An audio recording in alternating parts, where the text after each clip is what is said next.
Ladies and gentlemen, we want you to stand and we want you to make some noise. Ladies and gentlemen, let's go racing here at Knoxville. Only the best go 3 abreast. It is show time at Williams Grove Speedway. Ladies and gentlemen, boys and girls, here at Eldora Speedway, it's showtime! You got them for a rep. Often imitated, never duplicated. The greatest show on dirt, the world of Outlaws. It's time to sit back, relax, and enjoy because, ladies and gentlemen, it's showtime! Set to do battle for 30 laps. The green flag is waving. Hello again. It's Wing Nation presented by Hercules Tires. Right on our strength. Talking sprint car racing, and we are doing it from the Hercules Tire Studios here in Concord, North Carolina. Steve posted Erin Evernham here. Erin, how are you? I'm good. I'm glad to be back. I'm glad you're back after Thanks. special assignment. Getting Special all things. assignment, Yes, you know, exactly. 2020 stuff. Oh, it's 2020. It is all 2020, okay?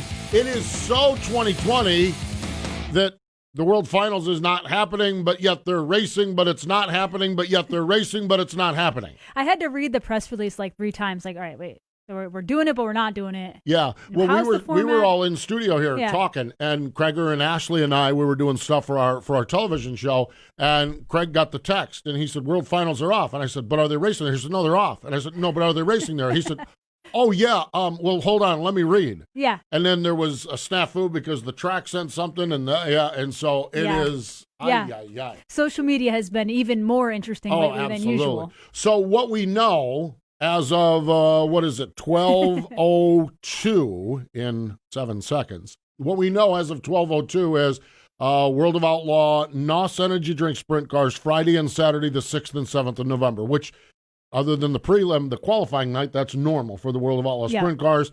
The late models are going to go Wednesday and Thursday. So it's still a big week here in the Carolinas because up at Millbridge, they have the Keith Coons Give Back Classic, Tuesday's qualifying in heats, Wednesday's qualifying in the A main. So you can still come to Charlotte and make a big weekend if you can get in and figure out how to do it. I saw people were getting some pit passes for not for the World Finals, but for the 2-day World of Outlaw Last Call. Last call, that's what it is. I think I understand because you have the World Finals are the gist of the World Finals are modifieds, late model sprint cars. Yeah. Okay. So not having modifieds, late model sprint cars, is it really the World Final? No, exactly. And then when you realize that our state of North Carolina only allows 7% of people, okay, and the late models were pretty solid, the sprint cars were pretty solid, the modified world, they didn't race this year. Yeah. So you're not coming down here to crown a champion because they didn't even have a point battle. And so you can't have all 3 divisions, you won't have the modifieds, and you won't have fans, but let's have a world final. You can't, it's not the World Finals. No, it's just like we did with Knoxville. Exactly. Right. It's the same thing as Knoxville. It's not the Knoxville It's not Nationals. the real thing. So I get it, but then you get into the, well, I bought tickets for the World Finals. Well, you can get those refunded. Well, no, but I want, I don't envy anybody putting this all together. No, absolutely not. I mean, it's crazy. And, you know, this is not even getting political, but the whole 7% thing. I went to the Charlotte airport and flew out the other day, and there's not 7%. There's oh my God. I can't get the flight. I felt safe and it was cool, but the airport itself, I was blown away. It's the closest I've been to people, and I was trying not to be close to people. We go there sporadically. Holy. I mean, sometimes in the morning. There are times you go there and it is. Oh my God, there's so many. And then there's other times you could take a shotgun and fire it down some of the terminals. And so I don't know. I don't understand any of it. Okay? I really don't. I had a conversation. We are already behind schedule. Okay. My daughter got coronavirus a month and a half ago. Yeah. Okay. And I was talking to Mandy Pittman at Lakeside, and of course it hit their family. Yes. Okay. And Mandy looked at me, and this has been my sentiment exactly. Mandy looked at me and she says, I swear I know less about it after we had it than when we didn't have it. I'm in the same boat. I'm in the same boat with my daughter. Yeah. And, you know, I did the 2-week quarantine and we did all of the stuff we're supposed to do. And I don't know. I don't even I like Mandy said, I know less after dealing with it than not dealing with it. And I feel like so do politicians and scientists. Like, if it's the same thing. Like, are we going to have another round? Or are we going to, is this going to last through next summer? And the problem is, these are decision makers. Yeah, great. Yeah, Awesome. Exactly. Now, the random nature of it. Yeah. You have families where 50% of the family get it and the other 50% don't get it, and they're all hanging out. And then you get a negative test, a positive test, a negative. Well, there's that too. Because, I don't know. Yeah, we got off the rails. Yes, it's 2020. Let's get to our classic ink screen printing and embroidery hot topics, okay? This was so cool. I actually had the chance to get to Lakeside, okay? Was not going to get there because we had trucks in ARCA. Then they moved the trucks to Saturday, which was the whole David Gravel shuffling cars around. Yeah. And then Thursday night, they sent us a note that ARCA not racing at 7:30, they're racing at 5.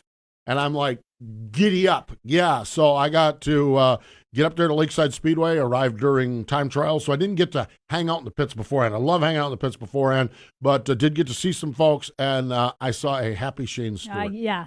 This was so Watched cool. on Dirt Vision. This was so cool with him. Of course, Jason and him were close, and him driving for Jason and picked up the win, and of course Shane's going to join us. Yeah. Because 2020 has certainly been 2020-ish for him. You're in, you're out. It's been so 2020 for him. He started a porta potty business. That's how bad it's been for him. So we'll talk to Shane Stewart a little bit later on. They went to Lake Ozark Speedway, and I love this story. James McFadden, second win. James was talking about how him and Jason, when Jason would come to Australia, they were hanging out down there all the time. So really, really neat. This was the Jason Johnson Classic. James, talk about 2020. Comes and runs Volusia, goes back across the pond to race down there because the World of Outlaws, remember, they had from Volusia to Texas. Yep. They had a long down. So James goes and does that, and then for 5 months, he can't get out of Australia because it's 2020. So good to see James McFadden get the win. Lernerville was A.J. Flick. Lincoln Speedway, Danny Dietrich, his 8th win of the season. Freddie Raymer, his career first Lincoln Speedway championship. His father is an 11-time champion at the track. That's pretty cool. That is really neat. Yeah. Just saw where Dietrich had planned on coming to Charlotte, but he's not going to now because Rachel's due date is the 16th of November. And so it's a little close, and we know it's 2020. I mean, Danny's like, maybe we just need to stay close to home. So, but congratulations to Danny, 8th win of the season. Lucas Oil ASCS National Tour Friday night. Sam Hafertepe Jr. picks up the win. Sam's going to join us here in a little bit. Roger Crockett, first win of the season. The Rocket, exactly. I can't believe we've gone this far before Roger Crockett got a win. He won Devil's Bowl last year. But when you think about it, there's only 17 races. I was going to say, there's half the schedule. So, USCS was in Chatham, Louisiana. One thing that has certainly been a constant in 2020, beyond Kyle Larson winning, which he won a Silver Crown race this weekend, is Mark Smith winning his 20th win of the season. And he has, Mark is a really buttoned up guy. Yeah. Okay. 2020 has everyone off the rails, okay? Because Mark did a photo shoot of himself like a runway walk. Oh, I saw that. Did you? The NGK runway, one of the sponsors. Yeah. He said the world is upside down when Mark Smith is doing photo shoots acting like a runway model. That's how weird things are. Yeah. He picked up his 20th win. And this one here is, I just wish we had more time in some of these shows. 15-year-old Connor Leffler from Myrtle Beach, South Carolina, one of the sprint car hotbeds, just like Connecticut and Massachusetts. Myrtle Beach, South Carolina, a hotbed of the hotbed. Connor Leffler, his 3rd win of the season with USCS. We could get Pete back on to talk about. Well, there we go. We should get, exactly. So, we've got, we can get Pete on to talk about it. But he was very high on him when we had him on. Yes, he is. So, but Connor Leffler, I actually talked to Connor at Cherokee, the place your mama warned you about. Okay, I talked to Connor. Great kid, great family racing. Yeah. Just trying to sort it all out, just trying to figure out how they do it. But he kind of got running karts and got into the quarter midget deal, and that's how a guy in sprint car country ended up. So with quarter midgets, they would go to Indiana more than stay in South Carolina and run late models. And that's how he got the sprint car bug from Myrtle Beach, South Carolina. Oh, How about that? interesting. Got the Well, story background. Story right there. You kidding me? Come to Wing Nation, you get the story on what's going on. Yeah. So there you have it. So great stuff across the board. We are getting down there with there's fewer and fewer things happening, but what we've seen has been good. That is for sure. Our friends at Classic Ink Screen Printing and Embroidery, they are offering a full custom driver apparel and crew wear options, full service embroidery department, specializing in headwear and outerwear, and they have an experienced design team and a dedicated sales department. Yep, and it's not just for racing. Local businesses, school districts, sport teams, you name it. Sheldon Hansfield, Donnie Schott, Stanley Dietrich, David Stremming, Lethal Chassis, Tony Stewart, Brian Brown, the list goes on of people who use ClassicInkUSA.com. Yes, indeed. So check them out. Hey, by the way, now is the time to get your 2021 apparel plan put together. You think I'm if not. You've got your ride. Well, if you got your ride and you've got silly season and everything else sorted out. If you are one of those, yeah, with silly season this year, you're right. That's a very good point.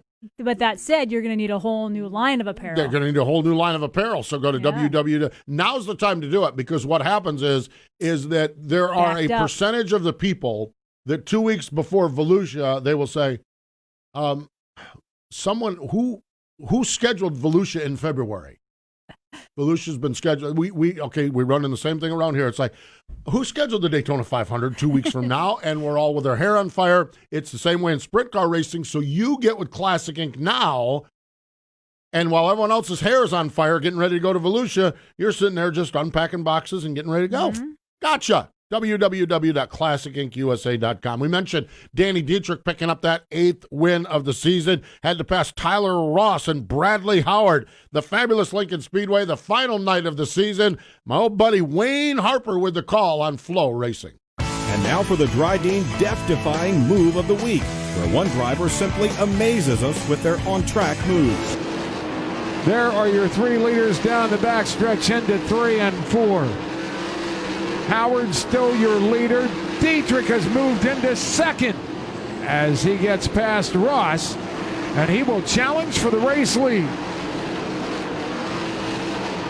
Danny Dietrich, your new race leader. That death-defying move was brought to you by Dryden Diesel All Death, the official death of the World of Outlaws and wheelmen everywhere. Visit Dryden.com for more information.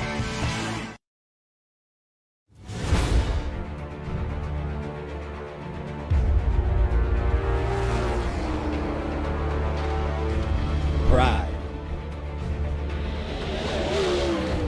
Passion. Performance. We are Team Dryden.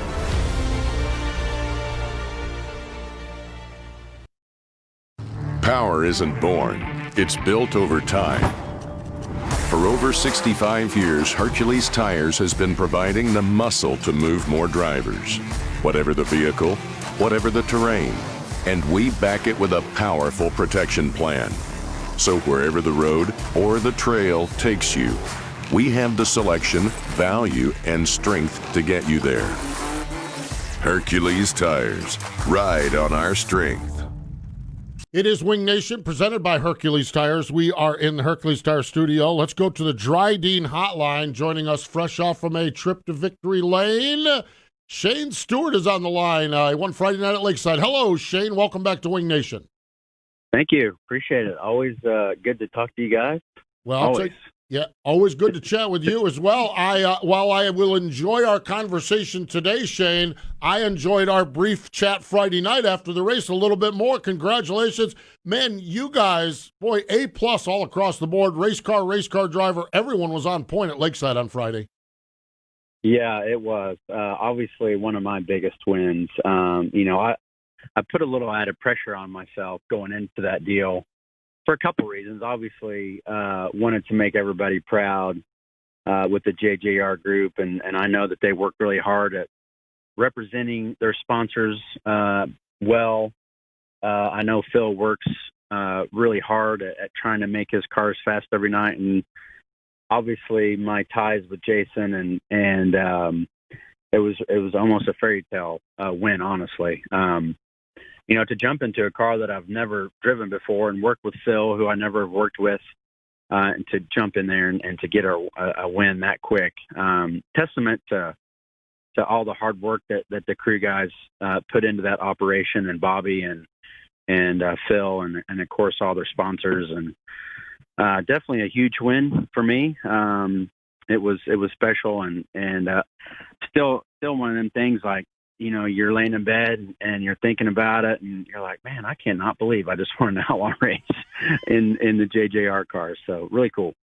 Shane, when you talk about hopping in that car, never having been in it, working with JJR, how, I guess I'm curious about, like, the competition, the level it is right now with the World of Outlaws, to be able to hop in a car, to be that fast, to be that confident and comfortable in it.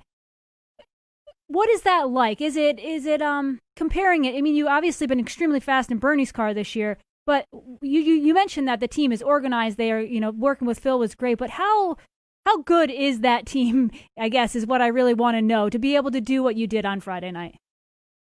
Well, I think some of it was fate, to be honest, but I've watched Phil for many, many years. There's not a guy out there that's going to outwork him.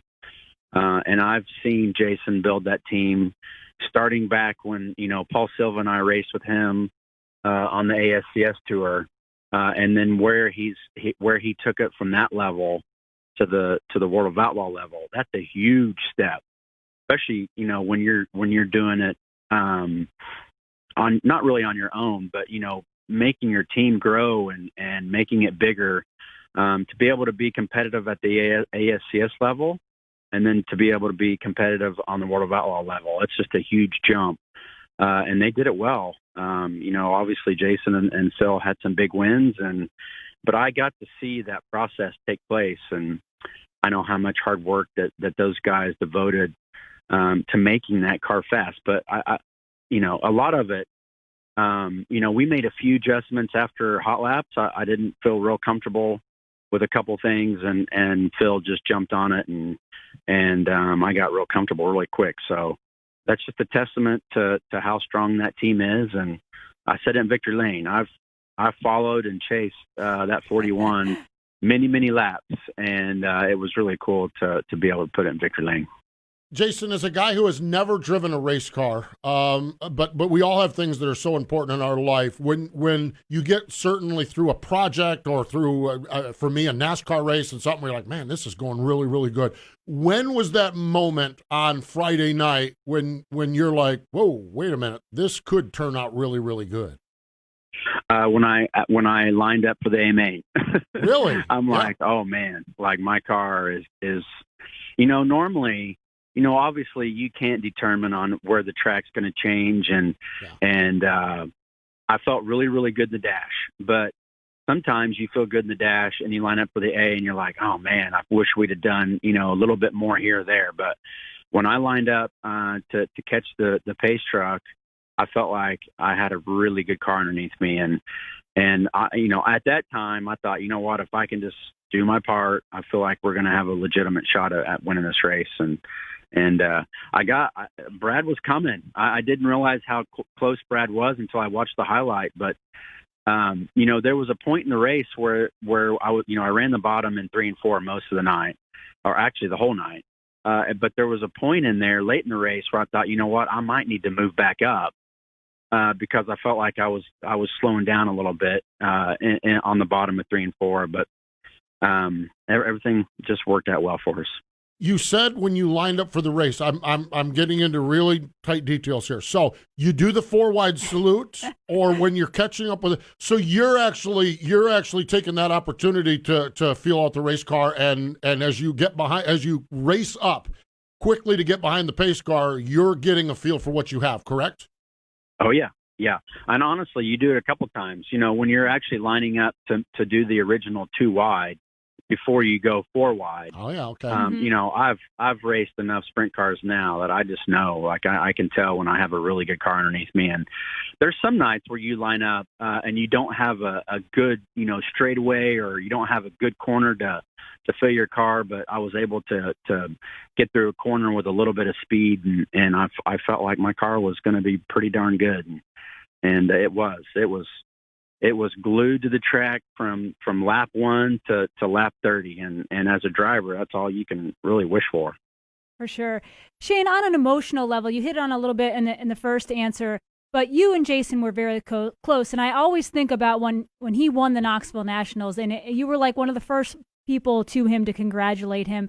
How, obviously, you probably can't put into words, but how much did it mean to win in that car and to share that this with your family, with Bobby, and I know that Jax and Nixon are buddies. Like, how cool on an emotional level was it to win in that car?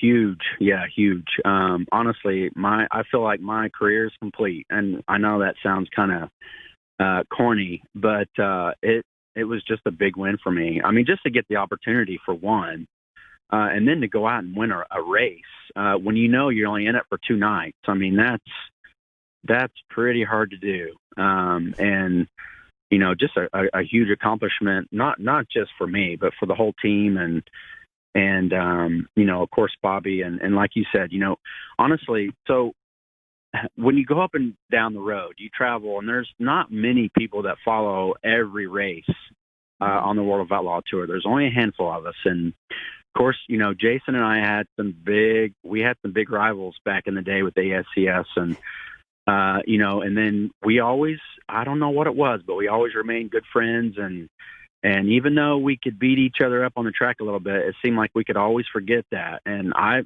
didn't ever experience that with any of the other drivers throughout my whole career, that I could do that with. And then, of course, when we both started running the Outlaw Tour, we split the T-shirt trailer together, and our kids grew close together, and you know, then the relationship really got strong, and you know, something that you don't want to take for granted, but sometimes you just don't realize it until, you know, something happens, and you're like, man, like we really, really had a good relationship, and you know, something that I'll cherish for the rest of my life. But you know, it's funny too, because Nixon, you know, Jax and Nixon don't get to see each other very often, and we'll hear Nixon talking on her fake phone, and we're like, who are you talking to? Oh, just talking to Jack, just seeing how he's doing.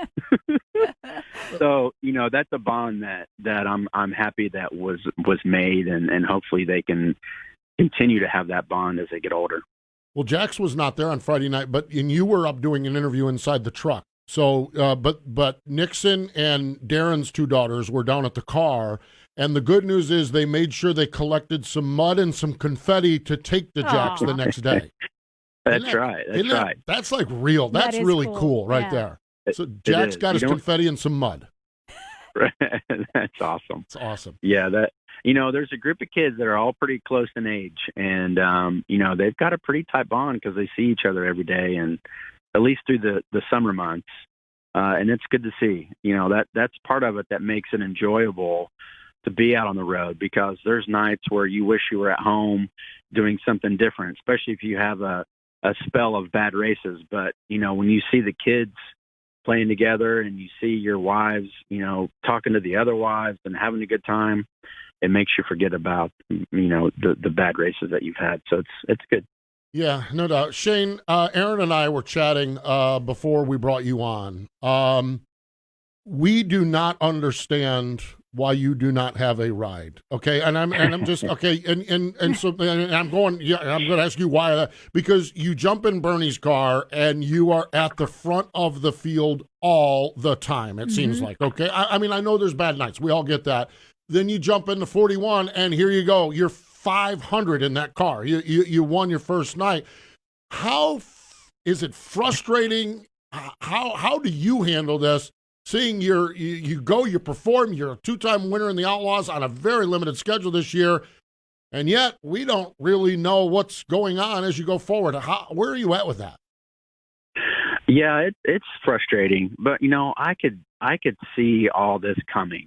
You know, unfortunately, with today, you know, and you noticed it at the bigger levels, and it took a little while to trickle down to our level. Yep.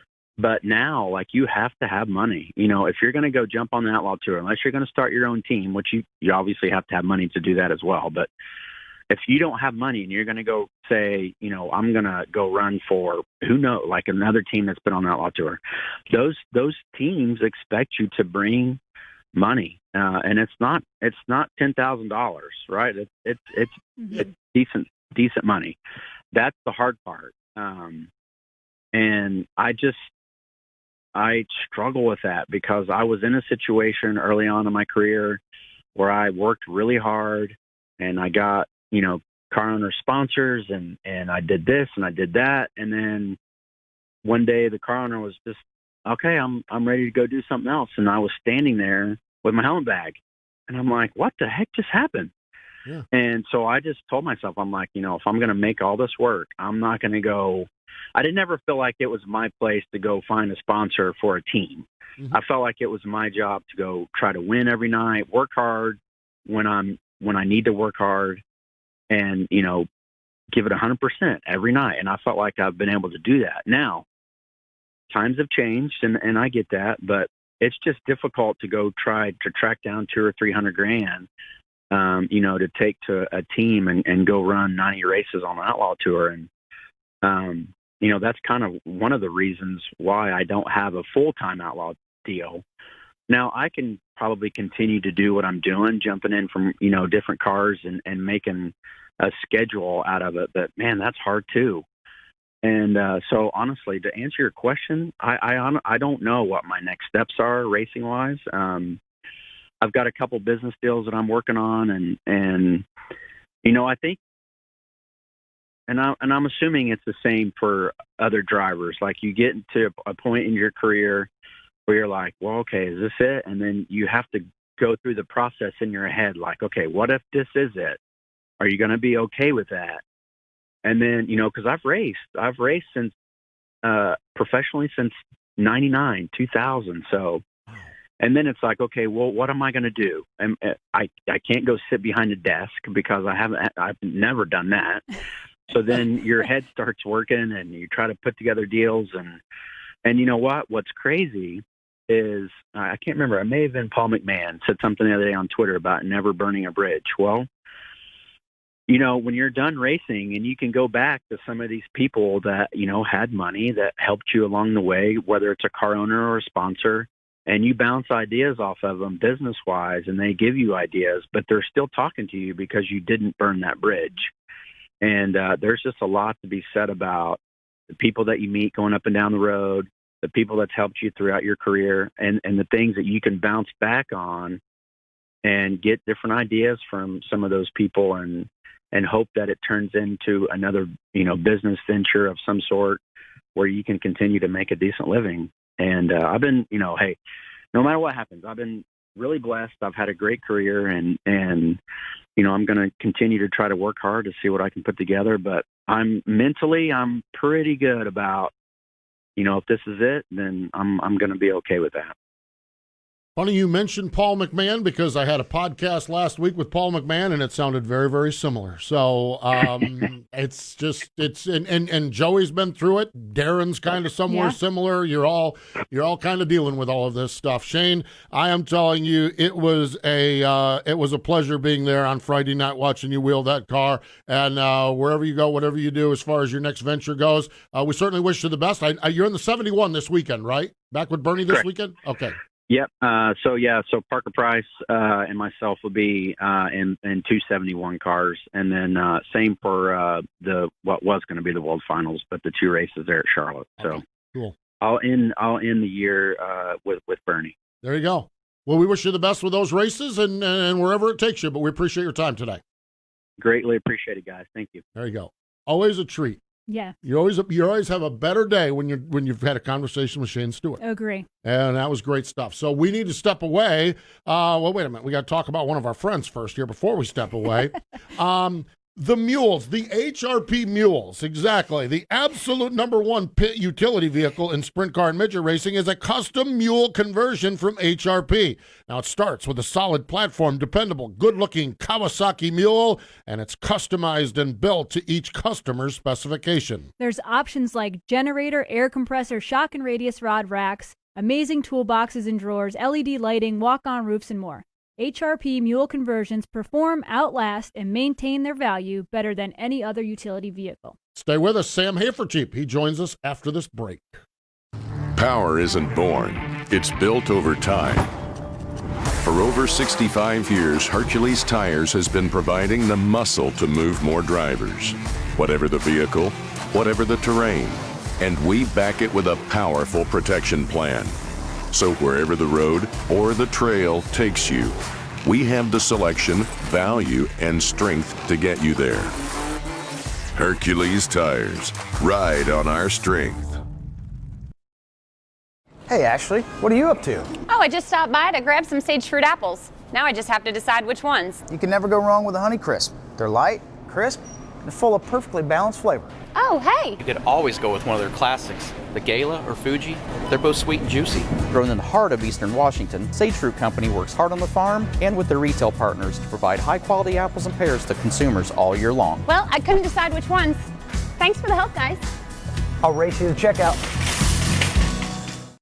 It is Wing Nation, presented by Hercules Tires. Ride on our strength. 2020 has been an interesting year for sure. Interesting in that the ASCS National Tour had 17 races. That's different. What's not different is the guy that won most of them, and he joins us now on the Dryden Hotline. Sam Hafertepe Jr. joins us. Hello, Sam. Welcome back to Wing Nation. Yeah, it's always good to be on. I'm glad you guys called me. It means good things were happening for me. Yeah, this year, as I said, was just awkward, weird, tough, difficult, challenging 2020. But just describe being able to, to make some chicken salad out of maybe what we were all dealt this year. Yeah, I mean, it wasn't the most optimum year, but, you still got to make your money and pay your bills. So, it ended up being half decent for us. We made the best out of what we could with the 17 races they gave us. Sam, I know we've talked to you a few times throughout the year with all these wins you've had, but I know at the beginning of the year you guys talked about 410 racing, COVID hit, kind of went back to what you obviously know and know very well and winning your 5th championship. But what is it like to go back and run with the ASCS? I mean, obviously you know the series well, the competition well, but each year the competition seems to me stronger. Yeah, I mean, we've got, a lot of people don't understand it, I guess, very well, but it's a pretty deep field. It might not have like superstar names like the Outlaws and such, but it's a pretty deep field.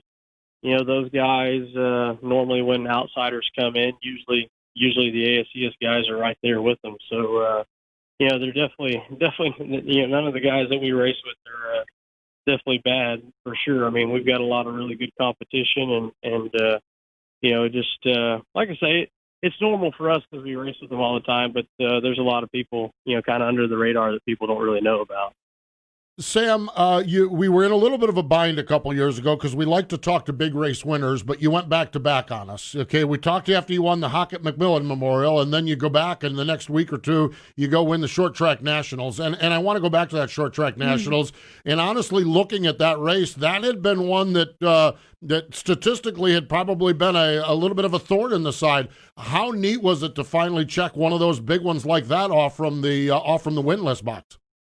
Well, once we did that, you never feel complete as a race car driver because you always want more. But, there was a sense of, finally, even though it rubbered down, in the race or whatever, rubber down wins for me always don't feel as good. But even though it did that, it's still a race that we won finally. I felt like we've been in position so many times to win that race and just something happened or whatever the case, like through the course of the years, I felt like I should have won it 4 times, and we've only won it once. So, like I say, it was good to just finally get it done, no matter how we did it, And like I say, just a sense of like completing something finally, For sure, Sam. When you look at your championships, obviously racers they love to win races, and even when we talk to drivers during the year, they say they don't focus on the championship; they just want to win races. But what does that do for your resume? I mean, 5 consecutive championships with ASCS. Obviously, it helps sponsorships, but it's got to help just confidence in yourself and as a race team. Yeah, I don't, it's really what it means to everybody else. We go out and we race and we do the best we can. I don't know where ASCS championships fall on somebody's radar. To us, it doesn't definitely mean something special. But we don't know how the rest of the world thinks. We do the best we can, and that's the championship we're going for. And like I say, we do the best we can, and whatever everybody else thinks of it, that's what they think. But we feel like it's a great accomplishment to do anything 5 times in a row. It doesn't matter what it is. Most people go through their whole careers, having trouble winning a race, and no matter what level it's at, it's none of it's easy. And like I say, for us to have done it 5 times in a row, like I say, it's really special. And I think honestly after that, we're gonna definitely be looking forward to.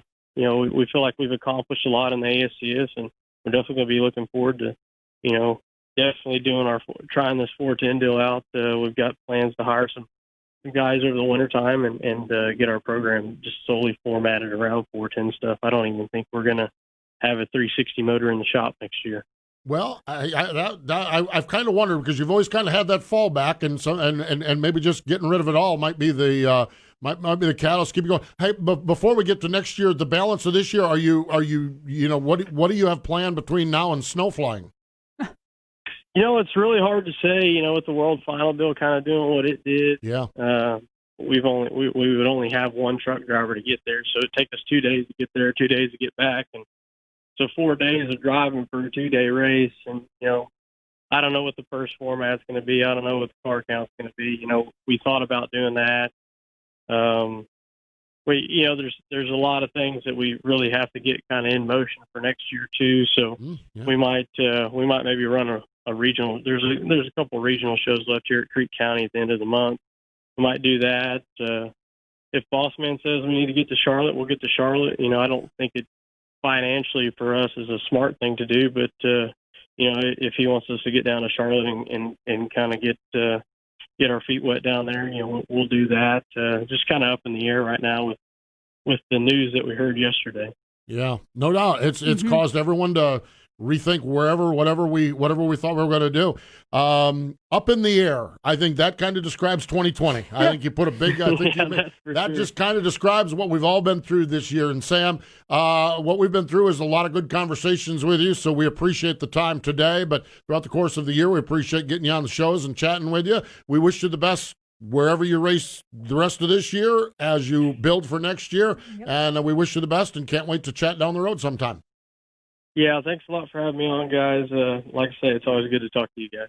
There we go. Sam Hafertepe Jr., your 2020 Lucas Oil ASCS National Tour Championship. As we mentioned, Sam is the championship there, won 8 times in 17 features. Top 5 were Sam Hafertepe Jr., Roger Crockett, Scott Boguski, Blake Hahn, and Harley White. Regional racing continues. This weekend they're in Oklahoma. Then he mentioned Creek County and Sapulpa coming up later on this year. I think that's Halloween weekend. Wow, you said it without any. Sapulpa. There we go. Yeah, love it. No, it's cool. So you can find out more information at www.ascsracing.com. That's ascsracing.com. Our Hall of Fame birthday calendar and a whole lot more coming up next. Power isn't born, it's built over time. For over 65 years, Hercules Tires has been providing the muscle to move more drivers. Whatever the vehicle, whatever the terrain. And we back it with a powerful protection plan. So wherever the road or the trail takes you, we have the selection, value, and strength to get you there. Hercules Tires. Ride on our strength.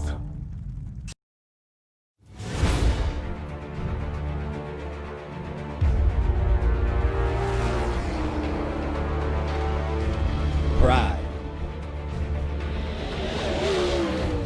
Passion. Performance. We are. We are.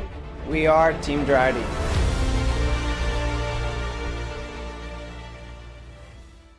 It is wing. Oh my gosh, we get chatting here, and Craig is in there. Craig is in there going 10 seconds.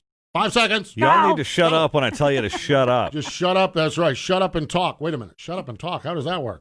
Oh, boy. Exactly. Yeah. Hey, the auto industry is the backbone of America's economy, and Ford chooses to invest more in America because of its rich heritage here. The Blue Oval employs more U.S. hourly workers and assembles more vehicles in America than any other automaker by a wide margin. So whether it's a Ford dealer in Kentucky or a technician in Indiana or an engineer in Michigan, we're proud to have them as part of the team. Ford, built for America. Yeah, really cool news from Ford in that Chase Briscoe gets the opportunity. Chase is one of us. Yes, he might be one of those guys that spent more time in the non-wing world, but a sprint car driver, son of Kevin, grandfather built sprint cars, great lineage there in Indiana in sprint car racing. Tony Stewart's number 14 car, a great lineage in racing with the 14 to AJ Foyt, and was just announced today officially. Last night, Chase was given the honors of breaking the news himself. Chase Briscoe takes over the 14 car.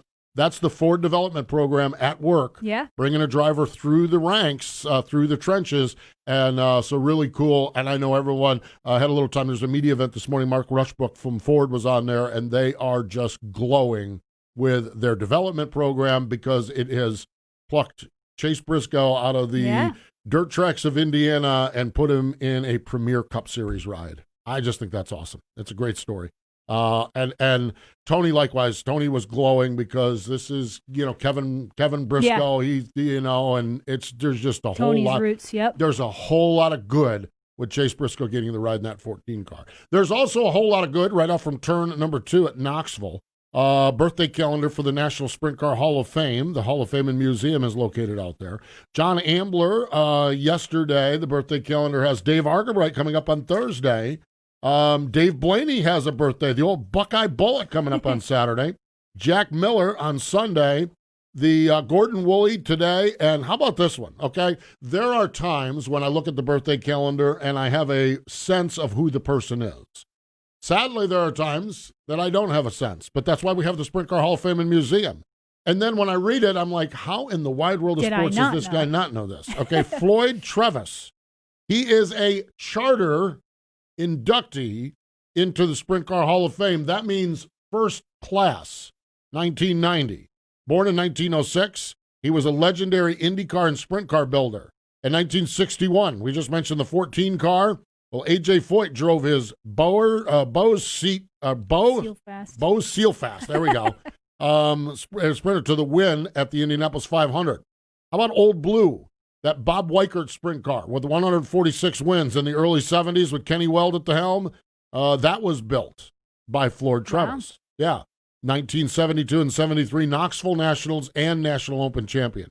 I made a list of the drivers, and it's just Jan Opperman, Tom Bigelow, Gary Bettenhausen, Sheldon Kinzer, Keith Kaufman, Lou Blaney, Dave Blaney, Mitch Smith, Kenny and Gary Weld, Lynn Paxton. This is unreal who has driven his cars. Yeah. Paul Pitzer. That's our man. We met. Have you ever known anything about Paul Pitzer? We did. He was a Weichert driver in Pennsylvania. Oh, okay. Yeah. Yes. Paul Pitzer knew one speed on the gas. Okay, he is the one. We told the story. It's in some of our Weichert shows. You can go on YouTube and check this out. Okay, Pitts is running a big 1 mile track in Atlanta, Georgia, dirt track with a non-wing Weichert car, USAC race or whatever it is. Pitts goes out there and right up next to the fence, just hauling mail with that car. Fastest car there. Everyone is raving. He comes in, climbs out of the race car. They look at the cage, and there's tree branches on the cage. Trees had hung down over the racetrack, and he trimmed their shrubs for him while doing that. That's Paul. He didn't even know he hit the tree. He didn't even know he hit the trees. That's Paul Pitzer right there. He wheeled one of those cars. So Floyd Trevis, birthday would have been today, passed away in 1994, but his story lives at the Sprint Car Hall of Fame and Museum. You can get your Christmas shopping done at sprintcarstuff.com. And Erin, they've got the Sprint Car raffle with the EMI Chassis Speedway Motors. Man, that is quite the deal with sprintcarraffle.com. It sure is. You get your tickets yet? I've got a couple I bought somewhere, sometime, someplace along And we're the way. going racing if you win, right? If I win that thing, we're going racing. Yeah, exactly. No, if I'm winning, if I'm in that, I'm going to be like well, Sam. come on. We have to at least test it out with you first, and then you can. Yeah, because we know how the mule ride went with HRP with their mule ride. Luckily, there's not another seat. I won't have to go with you. It's not a two-seater? It's not Thank a two-seater? God. I would Okay. not get in a two-seat sprint car with you. I can't believe she said that. You can? Do you remember how the mule went? The mule ride was fantastic. Yeah. I thought the mule ride was well. Now, you and Mark Webber might have had, that's F1 driver Mark Webber, might have that different you almost views. ran over. Well, yeah, almost, but I was in complete control the whole time. It didn't feel like it. Here we go. Okay, there you have it. Easy now with the sound effects too. We don't need to make this any worse than it is. So so our friends at Sprint Car Hall of Fame, we appreciate and love those guys and gals as well. Hey, speaking of Christmas shopping, wingnation.com, we have your apparel. You can go right over there and get your apparel, get your hats. We're on Twitter, Facebook, and our YouTube page. Coming up this week, Rico Abreu joins us on our podcast on Thursday and on our television show on Rev and on Mav. TK, Tim Katie. Rum, vodka, and beer were all discussed. Shocker. Yes, I know. There's a big shocker. So surprised. Oh, thank you to Sam Hafertepe and Shane Stewart for joining us here on Wing Nation, presented by Hercules Tires. Wing Nation has been brought to you by Hercules Tires. Ride on our string. Watch Wing Nation Saturday mornings on MAV TV. You can also find Wing Nation on wingnation.com or your favorite podcast provider. Wing Nation is a production of the Motor Racing Network. All right.